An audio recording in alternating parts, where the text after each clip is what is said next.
أعوذ بالله من الشيطان الرجيم بسم الله الرحمن الرحيم الحمد لله رب العالمين الرحمن الرحيم مالك يوم الدين إياك نعبد وإياك نستعين اهدنا الصراط المستقيم صراط الذين أنعمت عليهم غير المغضوب عليهم ولا الضالين آمين اللهم صل على سيدنا محمد وعلى آل سيدنا محمد كما صليت على سيدنا إبراهيم وعلى آل سيدنا إبراهيم وبارك على سيدنا محمد وعلى آل سيدنا محمد كما باركت على سيدنا إبراهيم وعلى آل سيدنا إبراهيم في العالمين إنك حميد مجيد سبحان ربك رب العزة عما يصفون والسلام على المرسلين والحمد لله رب العالمين.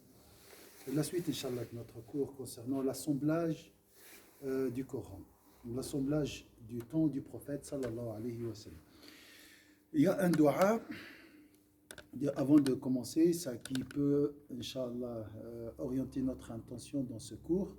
Le prophète sallallahu alayhi wa sallam, avant de boire l'eau de Zamzam, selon Sayyidina ibn Abbas, disait quoi? Allahumma nas'aluka awwal shay, la première chose, subhanallah, avant même la santé. Allahumma inna nas'aluka ilman nafi'a. Ça veut dire quoi, ilman nafi'a? Oh Allah, on te demande une science utile. Ça veut dire quoi, utile?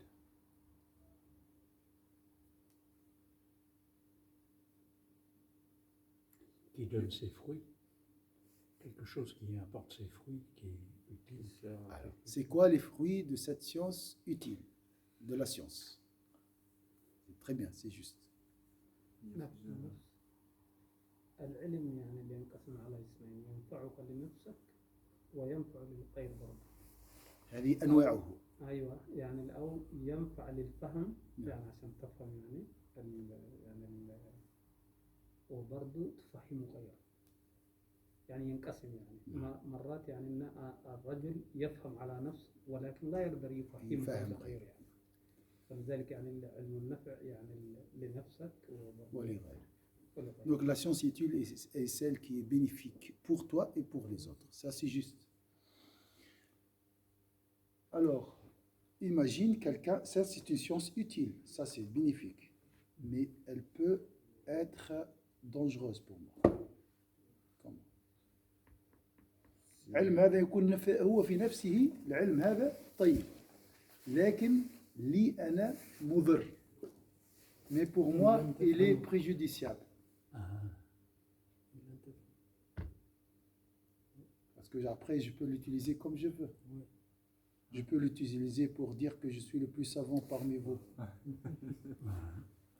et ça c'est préjudiciable pour moi.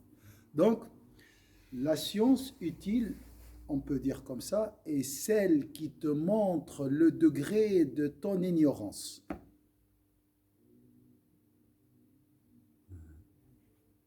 العلم النافع هو الذي يريك مقدار جهلك.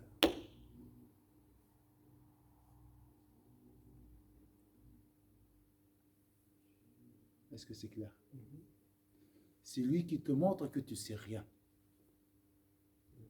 De là, tu essaieras de t'apprendre davantage.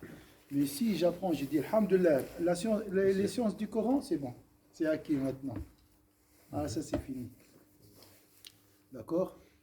Donc la science utile est celle qui te donne l'envie d'apprendre davantage. Attention, c'est pas la faute des sciences, ça des fois c'est la faute de l'ego. Le kibr, يخلي الإنسان يقول لك أنا أعلم. إبليس قال moi je sais, moi je suis le meilleur. ولكني سورة البقرة في سورة يوسف وفوق كل ذي علم عليم. Donc savoir que toujours notre connaissance par rapport à la vérité ou la certitude, c'est une ignorance. Notre science par rapport à la science de Sayyidina Muhammad sallallahu alayhi wa sallam, c'est rien. Donc je dois savoir que je suis rien, que mon niveau est rien. Et ça peut me pousser à apprendre. D'accord? Donc la science utile est celle qui te montre le degré de ton ignorance. Bien l'horreur de ton ignorance. Oh, tu dis, je suis ignorant.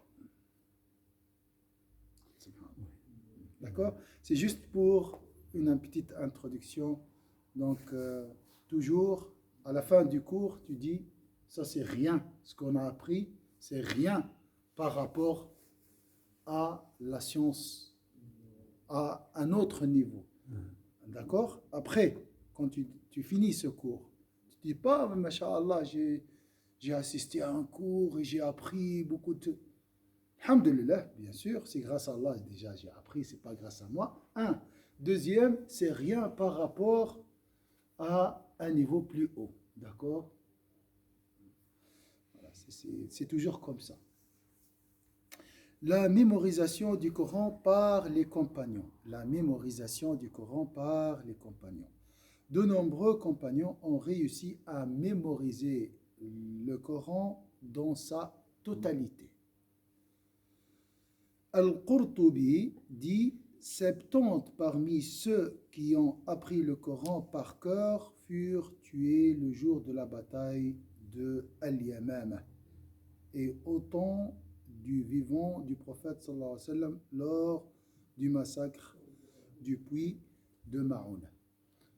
Donc 140 environ. Ça, c'est les compagnons que nous savons. Hein? Nous savons qu'il y a au moins 140 compagnons qui ont mémorisé le Coran dans sa totalité.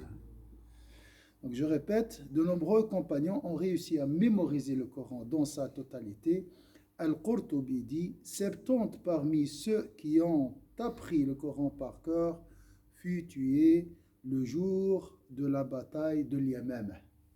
70 قتلوا في اليمامة بعد في حروب الردة. Et au temps du vivant du prophète sallallahu alayhi wa sallam, ça c'est après le trépas de Sayyidina Muhammad sallallahu alayhi wa sallam, la bataille de l'Yamama, d'accord? Et à l'époque du prophète sallallahu alayhi wa sallam, 70 aussi étaient massacrés lors du massacre du puits de Ma'ouna. وفي بئر معونة كذلك قتل 70 على عهد الحبيب المصطفى صلى الله عليه وسلم. Ce qui indique l'existence d'un très grand nombre de compagnons connaisseurs du Coran dans sa totalité. Un grand nombre, entre guillemets. Pourquoi? Parce que les compagnons ils étaient nombreux. Ceux qui ont vu le prophète sallallahu alayhi wa sallam pendant le serment d'adieu, donc le hajj d'adieu, ils étaient 120 000. Donc 140 par rapport à 120 000, donc, mais ils sont nombreux. D'accord? Al-Bukhari fait mention dans son recueil selon 3 chaînes de transmetteurs différents de 7 compagnons parmi les connaisseurs du Coran, à savoir Sayyidina Abdullah ibn Mas'ud, et on a vu Arben après la prière de Subh, il a dit j'ai appris 70 sourates de la bouche de Sayyidina Muhammad sallallahu alayhi wa sallam. Subhanallah, شوف يعني العظمة والشرف العظيم من فم رسول الله 70 سورة. البقرة كم ساعة ونصف يعني 1h30 minimum. Donc subhanallah, Abdullah ibn Mas'ud il a dit j'ai appris 70 sourates de la bouche de Sayyidina Muhammad sallallahu alayhi wa sallam. Donc direct comme ça. C'est Abdullah ibn Mas'ud, Salim ibn Mu'ayqil, l'affranchi de Abu Hudhayfa, Mu'adh ibn Jabal, Sayyidina Mu'adh ibn Jabal, Ubay ibn Ka'b, Zayd ibn Thabit, Abu Zayd ibn al-Asqan, l'un des oncles de Anas ibn Malik, et Abu ad-Darda. Al-Bukhari, qu'Allah soit satisfait. Donc ça, c'est les compagnons qui ont appris, cités par Al-Bukhari, d'accord?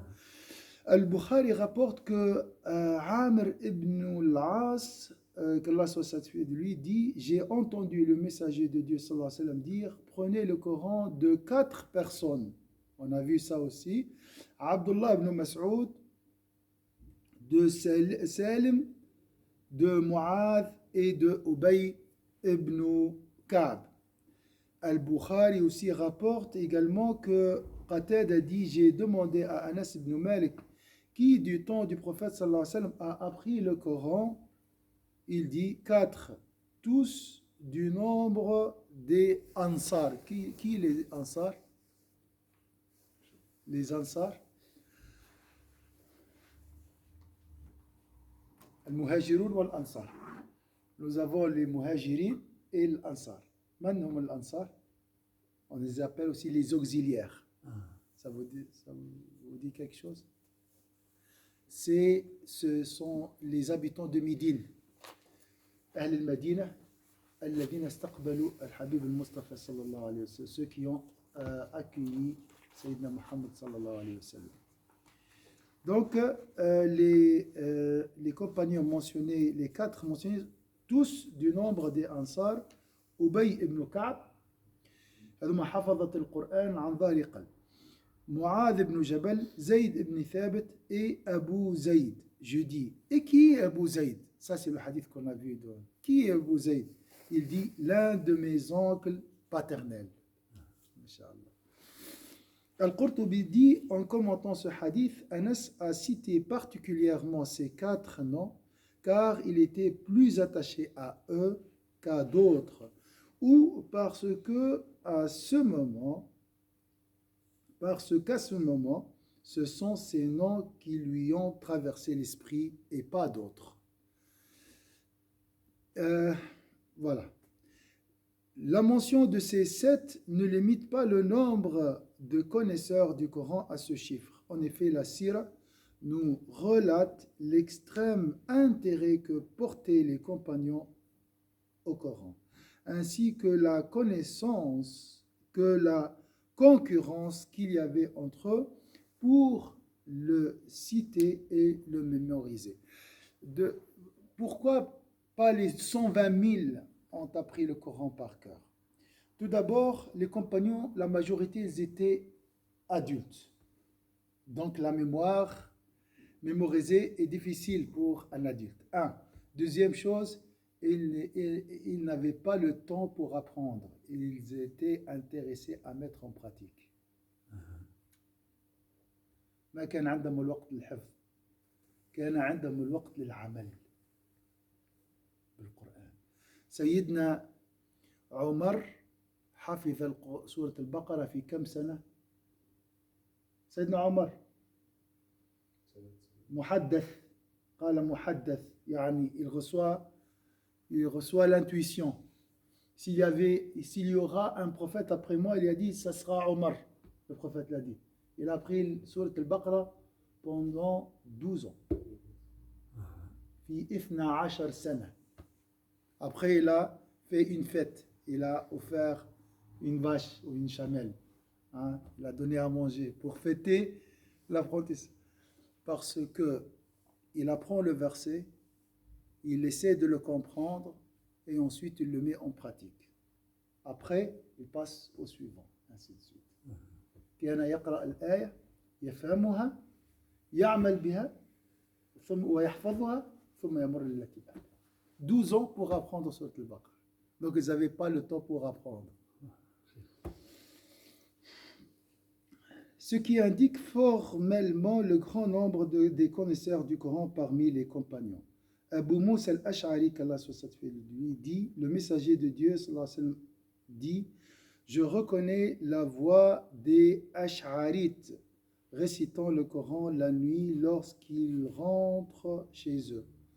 Je reconnais leur demeure par la voix de leur récitation dans la nuit, bien que je les ai pas vus le jour. Donc, il y avait un groupe des Ash'arites, c'est des gens qui sont connus par le partage. حتى أن les socialistes, il y a une tendance socialiste en islam, لما توجه اشتراكي في الإسلام à l'époque de socialisme dans le pays arabo-musulman, il disait la base du communisme en islam ou bien du socialisme, c'est les Ash'arites, parce que pour eux, ils partagent tout. Donc, si tu as 1000 francs, moi j'ai 1 franc, on met la somme ensemble et on la partage. Mais en même temps, ils étaient très connus par leur voix dans la récitation du Coran.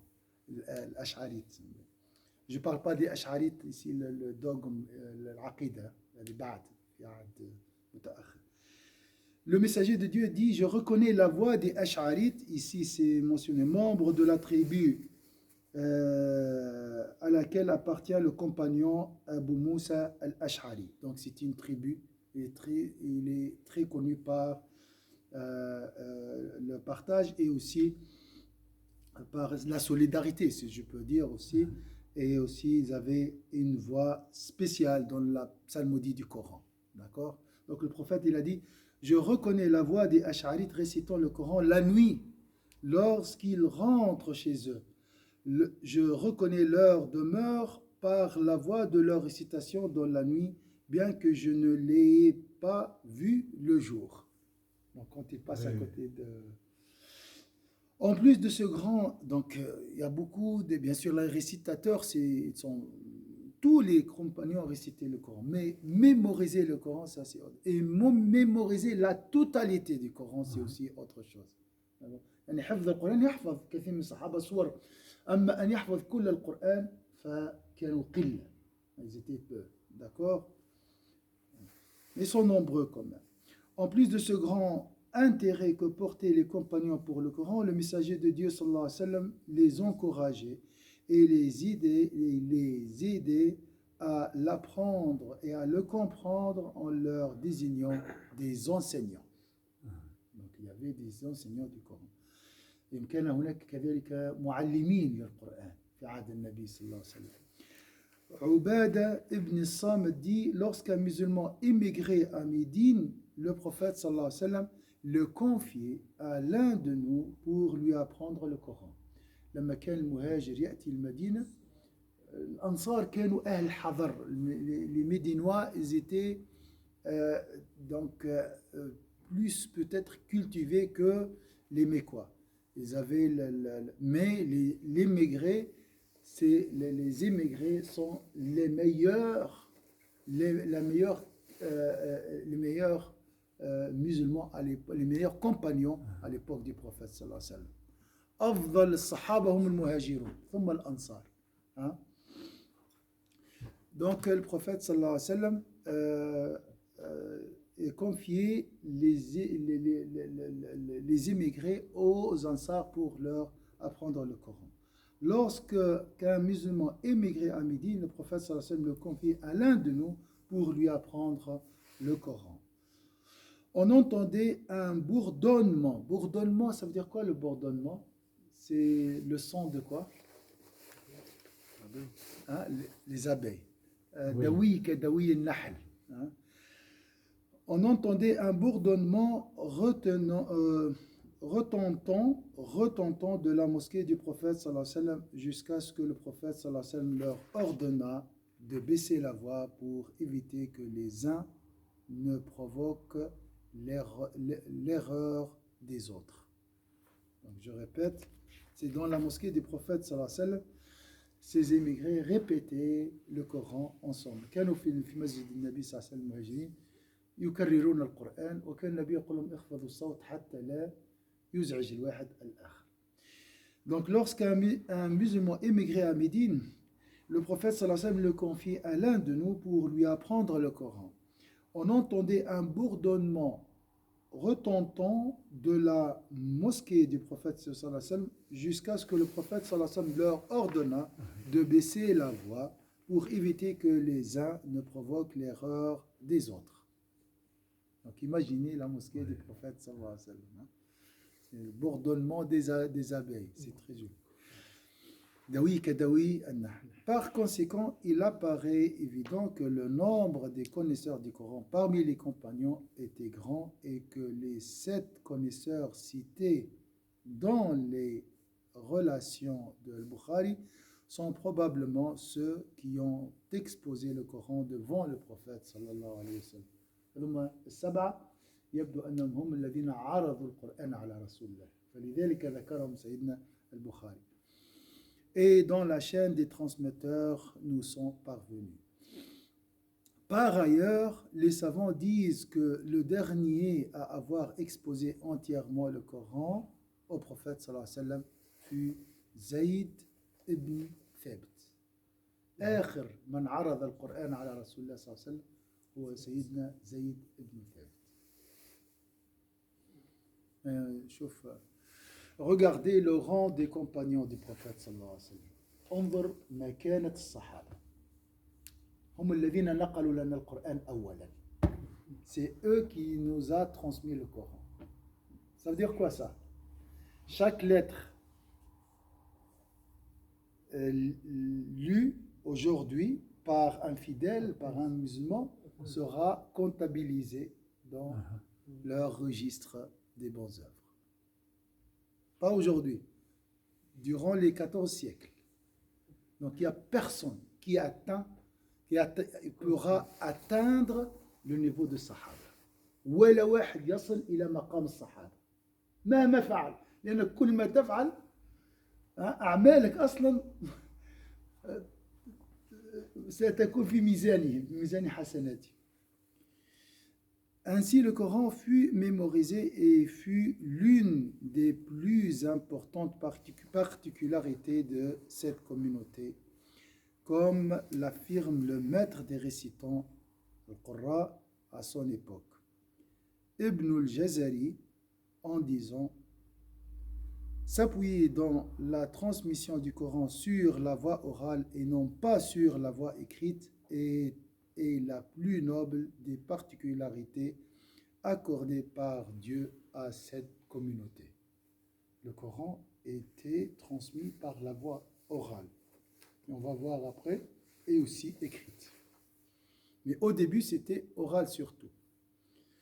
C'est-à-dire par la voie orale d'après les chaînes de transmetteurs formellement définies.